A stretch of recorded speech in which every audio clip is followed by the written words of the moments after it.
నమస్కారం అండి స్నేహితులారా.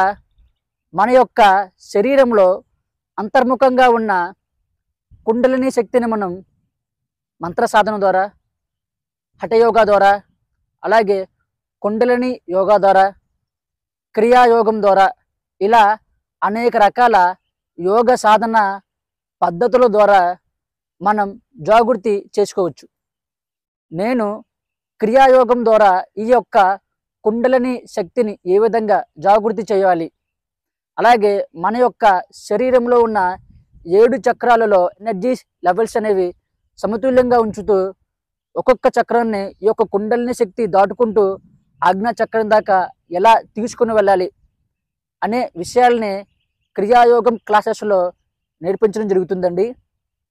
అయితే స్నేహితులారా, మనం ఈ యొక్క కుండలిని సాధన ప్రాక్టీస్ చేసేటప్పుడు మన యొక్క శరీరంలో ఉన్న మూలాధార చక్రం, స్వాదిష్టాన చక్రం, మణిపుర చక్రం, అనాహత చక్రం, విశుద్ధి చక్రం, ఆజ్ఞా చక్రం, అలాగే సహస్రార చక్రం, ఈ 7 చక్రాల్లో కూడా ఎనర్జీ లెవెల్స్ అనేవి సమతుల్యంగా ఉండాలి.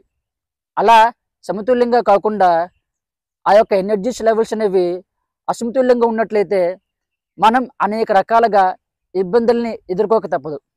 అలాగే మూలాధార చక్రం అనేది చాలా బలంగా ఉండాలి. మూలాధార చక్రం అనేది మనం ఈ యొక్క కుండలిని సాధన ప్రాక్టీస్ చేసేటప్పుడు బలహీనంగా ఉన్నట్లయితే మనం చాలా ఎక్కువగా ప్రాబ్లమ్స్ని ఎదుర్కోవాలి. ఉదాహరణకి ఏ విధంగా ఉంటుందంటే, మనం ఒక బిల్డింగ్ని కడుతున్నప్పుడు ఆ బిల్డింగ్ యొక్క పునాది అలాగే పిల్లర్స్ అనేవి ఎంత బలంగా ఉంటే ఆ ఇల్లు కూడా అంత స్ట్రాంగ్గా, అంత ఎక్కువ కాలం బిల్డింగ్ అనేది ఉంటుంది.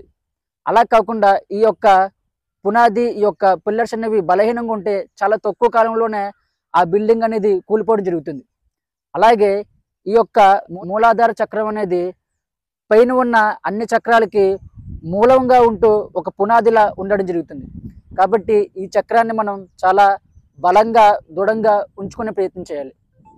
మీరు ఈ చక్రం బలహీనంగా ఉంటే మనకు వచ్చే ప్రాబ్లమ్స్ ఏంటి అనే విషయం తెలుసుకునేటప్పుడే కదా ఈ చక్రాన్ని మనం బలంగా ఉంచుకునేందుకు ప్రయత్నిస్తాం. మూలాధార చక్రం అనేది బలహీనంగా ఉండి పైన ఉన్న అన్ని చక్రాలు కూడా బాగా యాక్టివ్గా ఉండి ఎనర్జీస్ లెవెల్స్ అధికంగా ఉంటే మనకు అనేక రకాలుగా ప్రాబ్లమ్స్ అనేవి రావడం జరుగుతుంది. ఆ ప్రాబ్లమ్స్ ఏంటంటే, అటు మానసికమైన ప్రాబ్లమ్స్, ఇటు శారీరకమైన ప్రాబ్లమ్స్ అనేవి మనకు రావడం జరుగుతుంది. మానసికమైన ప్రాబ్లమ్స్ అంటే, మనం ఆలోచిస్తున్న ఒక ఆలోచన అనేది ఒక సరైన క్రమ పద్ధతిలో ఉండదు. ఒక ఆలోచన తర్వాత ఒక ఆలోచన, ఒక ఆలోచన తర్వాత ఒక ఆలోచన, అలా అనేక రకాల ఆలోచనలతో మెంటల్గా మనం డిస్టర్బ్ అవ్వడం జరుగుతుంది. అలాగే మానసికంగా అంటే, మన యొక్క శరీరం అనేది బాగా బలహీనంగా, శరీరంలో ఎనర్జీ లేకుండా ఉండే విధంగా ఉండడం జరుగుతుంది. అలాగే మన యొక్క శరీరంలో ఉన్న వ్యాధి నిరోధక శక్తి అనేది చాలా బలహీనపడుతుంది. దానివల్ల ఏమవుతుందంటే, బయట ఉన్న అనేక రకాల సూక్ష్మజీవులు, అనేక రకాల కీటకాలన్నీ కూడా మన పైన దాడి చేయడం వల్ల మనం చాలా తొందరగా చాలా రకాల వ్యాధులకి గురవడం జరుగుతుంది. అలాగే మనకు క్యాన్సర్ వచ్చే అవకాశం ఉంటుంది. అలాగే మన యొక్క శరీరంలో రక్త ప్రసరణలో రక్త శుద్ధి అనేది సరైన స్థితిలో జరగదు. శరీరంలో దొద్దులు రావడం, మచ్చలు రావడం, ఇలా అనేక రకాల ప్రాబ్లమ్స్ని మనం ఎదుర్కోక తప్పదు. ఈ యొక్క మూలాధార చక్రం అనేది బాగా బలహీనంగా ఉంటాయి. ఒకవేళ ఈ యొక్క మూలాధార చక్రం అనేది బాగా బలంగా అంటే ఉండవలసిన దానికన్నా అధికంగా ఎనర్జీస్ లెవెల్స్ ఉంటే కూడా మనకు ప్రాబ్లమ్స్ ఎదురవుతాయి. ఆ ప్రాబ్లమ్స్ ఎలా ఉంటాయంటే, మన శరీరం బాగా యాక్టివ్ అయిపోతుంది. ఒక ఆలోచన తీసుకునేటప్పుడు ఆ ఆలోచన సరైందా కాదా అని ఆలోచించకుండానే మనం ఆ యొక్క పనిని మొదలు పెట్టేస్తూ ఉంటాం. అలాగే రాత్రుళ్ళు సరిగ్గా నిద్ర పట్టదు, నిద్ర రాదు. ఆ శరీరం అంత యాక్టివ్గా ఉంటుందన్నమాట. నిద్రపోదామని ఎంత ప్రయత్నించినా సరే నిద్ర రాకుండా ఉండడం, బాడీ అంతా చాలా ఎక్కువ ఎనర్జీ ఉన్నట్టుగా అనిపించడం, అలాగే ఏ పనైనా చేసేటప్పుడు మనం ఆలోచించకుండా యాక్టివ్గా ఆ యొక్క వర్క్లు దిగడం, ఇలా అనేక రకాలుగా ప్రాబ్లమ్స్ని ఎదుర్కొంటాం. కాబట్టి ఈ యొక్క మూలాధార చక్రం అనేది హైపర్ యాక్టివ్ అవ్వకూడదు, అలాగే లోయర్ యాక్టివ్ అవ్వకూడదు. అందులో ఎనర్జీ అనేది సమతుల్యంగా ఉండాలి. సమతుల్యంగా ఎలా ఉండాలి? మిగిలిన చక్రాసులో ఎంత ఎనర్జీ లెవెల్స్ ఉంటాయో అంతే ఎనర్జీ లెవెల్ అనేది ఈ యొక్క మూలాధార చక్రంలో కూడా ఉండాలి. దానికి చాలా రకాల ప్రక్రియలు ఉంటాయి. అవన్నీ క్రియాయోగ క్లాసెస్లో నేర్పించడం జరుగుతుంది స్నేహితులారా. అయితే ఈ యొక్క మూలాధార చక్రాన్ని యాక్టివ్ చేయాలంటే మొదటగా మనం మూలాధార చక్రం గురించి మరికొన్ని విషయాలు తెలుసుకోవాలి.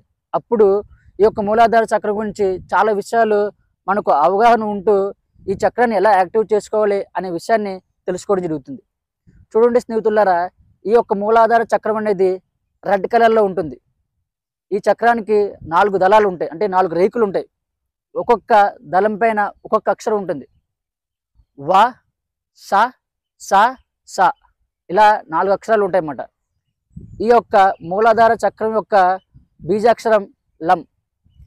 ఈ యొక్క మూలాధార చక్రానికి దేవుడు గణపతి, దేవత డాకిని. ఈ యొక్క మూలాధార చక్రం బలహీనంగా ఉన్నప్పుడు మనం డాకిని అలాగే గణపతిని పూజించినట్లయితే ఈ చక్రం అనేది యాక్టివ్ అవ్వడం జరుగుతుంది.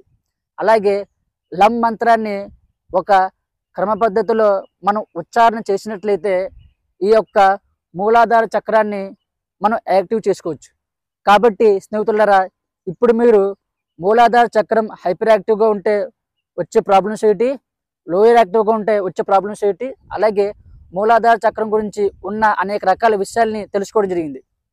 మీరు ఈ యొక్క చక్రాన్ని ఎలా యాక్టివ్ చేసుకోవాలి, అలాగే కుండలిని శక్తిని ఎలా జాగృతి చేసుకోవాలి అనే డౌట్ మీకు ఉండొచ్చు. మనం క్రియాయోగ సాధన ద్వారా ఈ యొక్క చక్రాన్ని అలాగే ఈ యొక్క కుండలిని శక్తిని జాగృతి చేయవచ్చు. మరి క్రియాయోగ సాధన అనేది చాలా రహస్యమైన విద్య. ఇది గురువు ఆధీనంలో మాత్రమే నేర్చుకోవాలి. స్వయంగా మనంగా ప్రాక్టీస్ చేసేందుకు అవకాశం లేదు. ఈ సాధన మనం ప్రాక్టీస్ చేసేటప్పుడు సరైన స్థితిలో ప్రాక్టీస్ చేస్తే పర్వాలేదు. దానికి వ్యతిరేక దిశలో మనం ప్రాక్టీస్ చేసినట్లయితే అనేక రకాలుగా ఇబ్బందుల్ని ఎదుర్కోక తప్పదు. కాబట్టి గురువు యొక్క పరిరక్షణలో ప్రాక్టీస్ చేసేటప్పుడు ఎటువంటి ఇబ్బంది వచ్చినా ఆ ఇబ్బందిని ఎలా దాటుకుంటూ ముందుకు వెళ్ళాలి, అలాగే సాధన చేస్తున్నప్పుడు మనం ఏ స్థితిలో ఉన్నాం అనే విషయాల్ని గురువు మనకు బోధిస్తూ సాధనలో ముందుకు తీసుకెళ్ళడం జరుగుతుంది. కాబట్టి ఈ యొక్క సాధనని గురుముఖంగా మాత్రమే, గురువు యొక్క పరిరక్షణలో మాత్రమే నేర్చుకోవాలి స్నేహితులారా.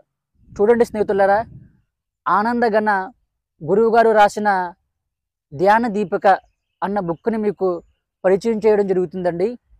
ఈ బుక్ ద్వారా మీరు ధ్యానం అంటే ఏంటి, ధ్యానం ఎలా చేయాలి, అలాగే ధ్యానం చేస్తున్నప్పుడు మనకు వచ్చే అనేక రకాల అనుభవాలు ఏంటి, అలాగే దుష్ఫలితాలు ఏంటి, ధ్యానం కుదిరేందుకు మనల్ని మనం ఏ విధంగా సంసిద్ధం చేసుకోవాలి, ఆలోచనలు ఎలా తగ్గించుకోవాలి, ఆలోచనలకి మూలం ఏంటి అనే ప్రతి విషయం కూడా ఈ బుక్లో ఆనందగణ గురువు గారు చాలా వివరంగా వివరించడం జరిగింది.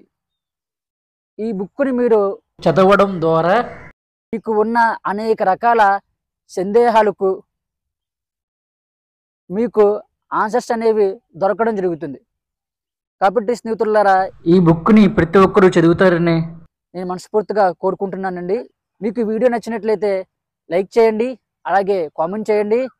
ఈ యొక్క వీడియోని మీ యొక్క స్నేహితులకి, శ్రేయోభిలాషులకి షేర్ చేయండి. Thank you.